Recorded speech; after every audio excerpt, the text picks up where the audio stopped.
Quinn's reaction to getting Offensive Player of the Week was finally felt like he had earned it. You feel like they've earned it over the course of the year? Probably so. It's hard to give it to everybody, you got to spread it out a little bit. Shannon, that was the first game that Russell's really gone start to finish, right? I guess so, yeah. Okay. Are you learning a little bit about him? Like, the thing that seems common for people is that he gets better as it goes along, but they hadn't seen him finish the whole game, so no one really knew. But is it growing a little bit where maybe he's getting more of a majority, or maybe he becomes a guy that you definitely give it to in the fourth quarter because of that? I think it does. I mean, there were. It's hard to make a blanket statement like that because there's factors in every game. When you think about the Maryland game, I mean, he messed up a few times, so he got taken out. So, I mean, obviously, everybody's going to make mistakes. And so, I mean, it's hard to sit here and say, yeah, we're going to ride him out the whole game. That's not going to happen because we got enough backs, so we don't have to do that. But I do think the kid does get stronger as the game goes on. We've tried to make an influence, really a steady push for him to start faster, because I don't think we started fast Saturday with just the speed of our play. But, I think he does get a little bit stronger and faster as the game progresses.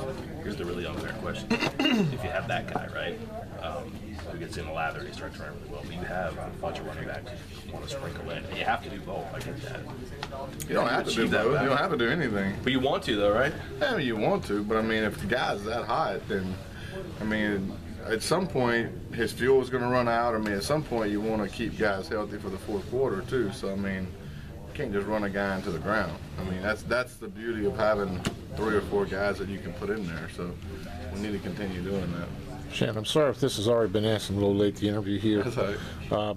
But Clint and Alford and even Kevin White in post-game interviews said that they had their worst game in their eyes. They didn't play very well. Yeah. Do you think it was really that bad, or is it Kansas is maybe a little better than we thought they were in the second half? I said it before the game. I thought they were good defensively. I mean, I was going into the game. I didn't think they were a bad defensive football team.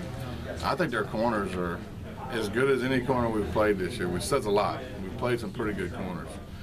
Number 24 is a stud. I mean, that kid, you just don't complete vertical routes on that guy. You don't do it. And so I'm going to watch him as the year goes along and see if somebody else does it. I think we got 2 pretty good vertical threat guys, and we didn't complete one on him. I don't think. Did we? Yeah. Might have. I don't know. If we did, then it was I wouldn't watch it. But I do think I think the structure of their defense gives you problems because they can stack the box and they do have guys that can cover man on the outside. Just by that being said, that's tough. So, but there was probably 4 or 5 plays in the game that stick out to those guys and stick out to us. Kevin, a ball here in this end zone. Mario, a ball here in this end zone. A couple throws by Clint, the one that got picked down the middle. That guy was in the middle of the field the whole time. He knows to come off that guy. And then some vertical routes at the end that were really not terrible balls, but probably a half a yard underthrown. And when you're playing against corners that good, when you underthrow it a little bit, he just ran and knocked it down, I mean, so, it's not a terrible thing that those guys are saying that. I don't think they had their best game by any stretch, but it wasn't probably as bad as they think it was. I mean, we made some plays. If you make 2 of those 4 plays, then you're not even talking about the game. So you have to be frustrated though, getting inside their territory and not getting the ball into the end zone so much all year. I mean, is it coming? Is there something? I mean, you try to score more points than they do. And so, I mean, I don't know. I mean, your frustration with it is probably a little more than mine just by judging the question. Because to me, you can look at a flat-out stat line and say, well, they were this. They got there and didn't score. Well, look at what we called, okay? So we were on 2 different occasions, it was 3rd and 2, and we called a vertical route. Mm-hmm. Well, you could sit there and critique us as coaches and say, well, hell, you should have ran the ball and moved the chains, and you probably would have scored.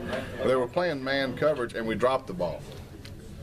And so, are we there yet? Well, hell, where's there? Well, he dropped the damn football. That's kind of part of not finishing the job, though. I mean, Well, that's what I'm saying, though. I mean, you can't sit there and make a blanket statement of, okay, well, you're not doing this, or you are doing this. Well, if you break it down, then how did we get in 3rd and 2? we probably ran it on first down and gained 8 yards, and we threw it twice and we kicked a field goal. Well, you can put that on us as coaches, you know. So I mean, blame us for it. I mean, I don't know. It's hard to answer that question because, in my opinion, you try to score one more point than they do, and so if you score one more point than they do, I think for 100% of the time you win the game.